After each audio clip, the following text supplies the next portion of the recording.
समाज सुधार की कड़ी में आज हम लोग भारत के एक प्रमुख सुधारक स्वामी विवेकानंद जी से जुड़े हुए आए हुए प्रश्न और संभावित प्रश्नों का चर्चा हम लोग करेंगे और उसको इस तरह से खंड खंड करके बताया जा रहा है कि यदि आपका किसी भी मेंस में मुख्य परीक्षा में उनसे जुड़ा हुआ कोई प्रश्न लिखने के लिए टिप्पणी करने के लिए भी आता है या इंटरव्यू में आता है तो आप उसका बेहतर ढंग से जवाब दे सकते हैं। तो आइए छात्र, आपका इस YouTube चैनल में स्वागत है। आपका सहयोग बराबर मिल रहा है और आगे भी मिलता रहेगा।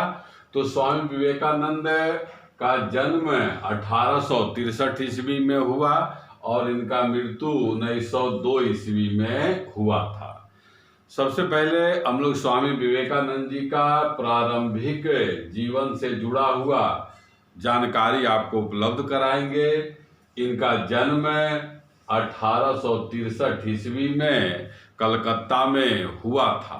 जैसा कि आपको पता है, कलकत्ता को जॉय ऑफ सिटी भी कहा जाता है। ऐसा उपनाम विभिन्न शहरों का आता रहता है, इसको आपको ध्यान रखना है। जॉय ऑफ सिटी कलकत्ता को कहा जाता है।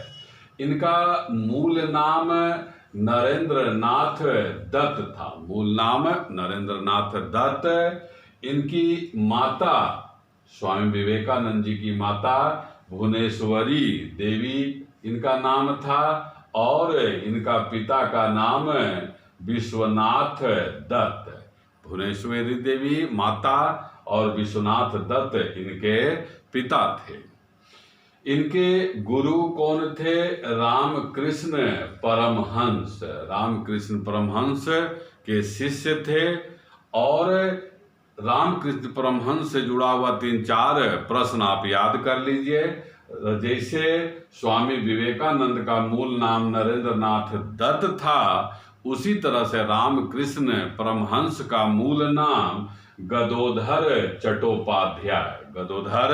चट्टोपाध्याय था और रामकृष्ण परमहंस कलकत्ता में दक्षिणेश्वर काली मंदिर के पुजारी थे। यह कई बार आया हुआ है कि दक्षिणेश्वर मंदिर कहाँ है, तो कलकत्ता में है। किस देवी का मंदिर है? काली मंदिर है।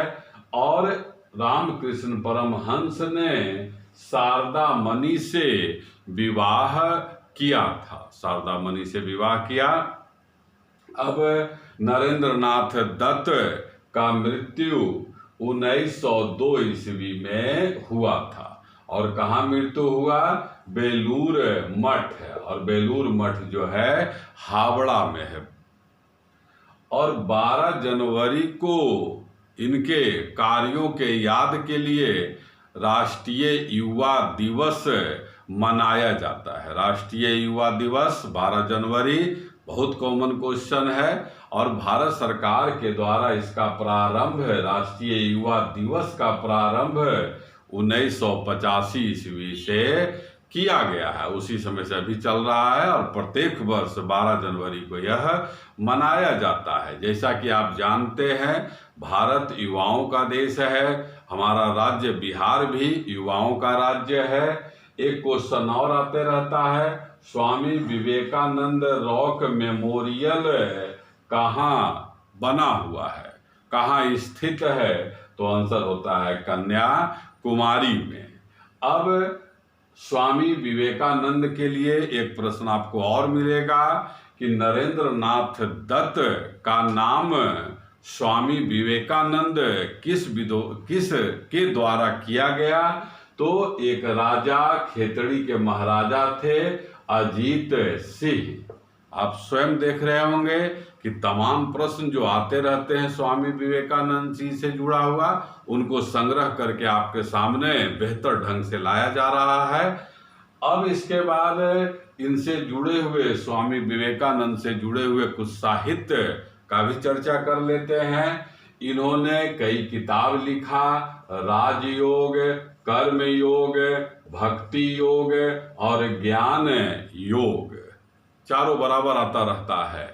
और अंग्रेजी भाषा में एक किताब है प्रबुद्ध भारत और बंगला भाषा में उद्बोधन।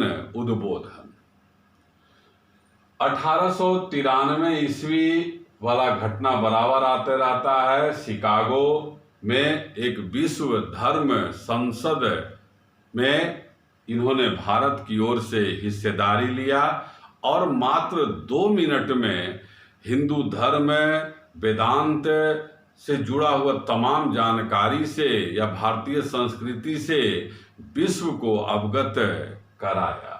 तो यह डेट आपको याद रखना है। 1893 विश्व धर्म संसद कहाँ हुआ सो भी याद रखना है। और यह भी एक प्रश्न आते रहता है कि विश्व के किस शहर में सड़क का नामकरण स्वामी विवेकानंद के नाम पर किया गया। तो शिकागो, जहां वह विश्व धर्म संसद में भाग लेने गए थे, और वहां से 1897 ईस्वी में वापस आ गए भारत।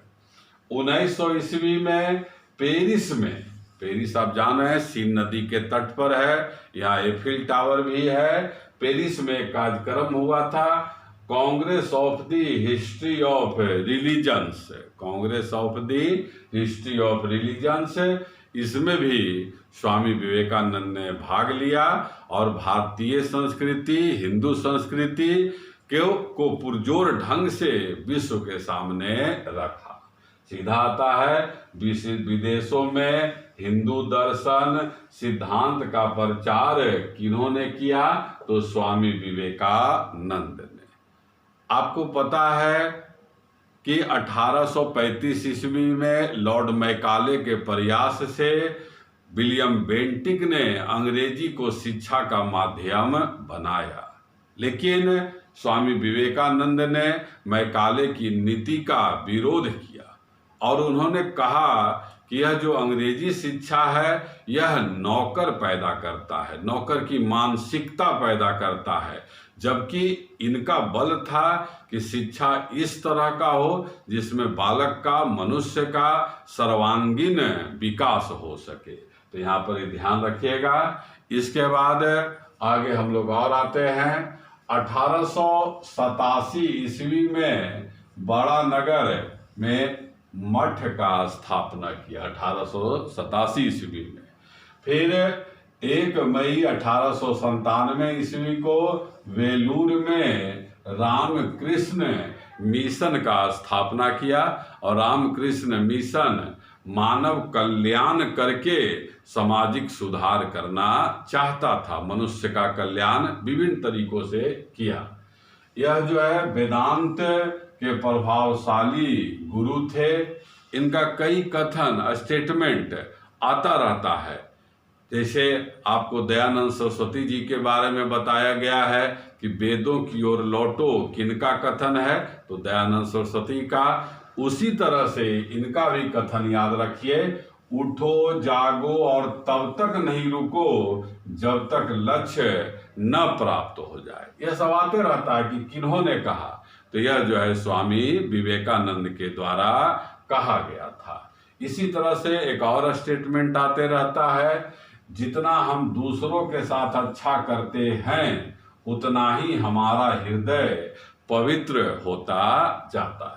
इस तरह का स्टेटमेंट आप 1-2 बार सुनेंगे, मैं समझता हूँ आपको जरूर याद हो जाएगा। आप स्वामी विवेकानंद से जुड़ा हुआ तमाम प्रश्न का चर्चा मैंने आपको किया, मैं समझता हूँ आपको जरूर अच्छा लग रहा होगा। यदि अच्छा लगे तो इसे जरूर सब्सक्राइब करें, लाइक करें, कमेंट करें। एक बात और देखिए, अभी जैसा कि मुझे पता चला लगभग 25-30% लोग ऐसे हैं जो हमारे सब्सक्राइबर नहीं हैं, फिर भी वह हमें देखते हैं, लाइक करते हैं, कमेंट करते हैं। तो उन लोगों से भी हमारा आग्रह है कि जरूर सब्सक्राइब कर दें, उसमें तो आपका कुछ जाता नहीं है, भले हमारा मन खुश होगा। तो जैसा कि यहाँ पर हम देखें कि जितना हम दूसरों के साथ अच्छा करते हैं उतना ही हमारा हृदय पवित्र हो जाता है। तो भाई, जो लोग केवल देख रहे हैं, सब्सक्राइब नहीं कर रहे हैं, उन तमाम छात्रों से हमारा आग्रह है कि जरूर सब्सक्राइब कर दें। इसी के साथ धन्यवाद।